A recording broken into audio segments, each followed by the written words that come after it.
হে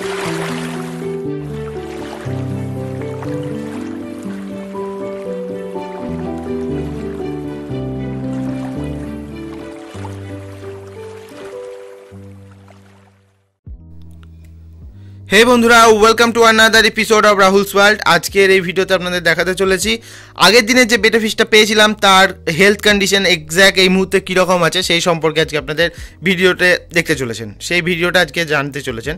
তো আজকে আপনাদের প্রথমেই বলে দিই, যারা আগের দিনে ভিডিওটা দেখেননি কাইন্ডলি ভিডিওটা দেখবেন, কারণ ওই ভিডিওটা না দেখলে আজকের এর হেলথের ইমপ্রুভমেন্টটা আপনারা বুঝতে পারবেন না।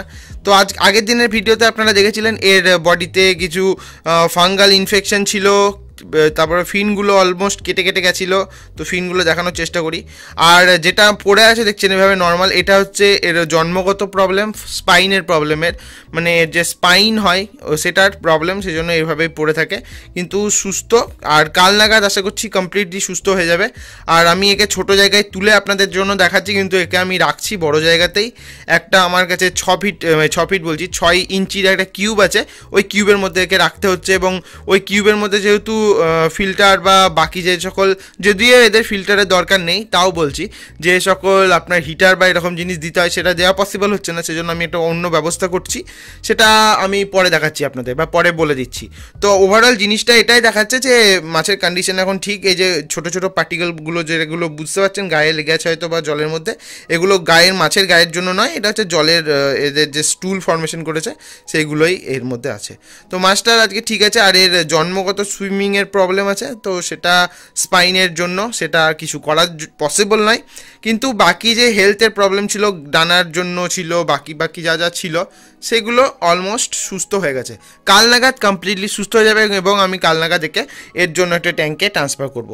তো আজকে আশা করছি আপনাদের ভিডিওর আপডেটে দিতে পারলাম এবং আপনাদের দেখাতে পারলাম যে বেটা ফিশটার কী কন্ডিশন ছিল। এবং হ্যাঁ, কী কী করেছি সেটা একবার বলে দিই। তো আগের দিনে তো আপনারা দেখেছিলেন যে আমি মেথিলিন ব্লু দিয়ে রাখলাম।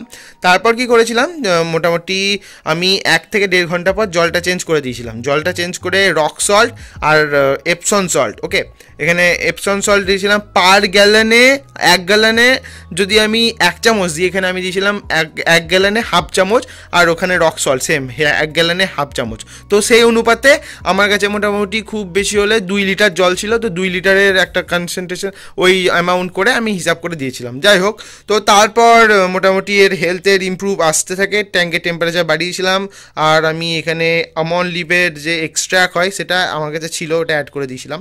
তো তার জন্য হেলথ মোটামুটি যে ফাঙ্গাল ইনফেকশন বা যাই ছিল ওগুলো ঠিক হয়ে গেছে।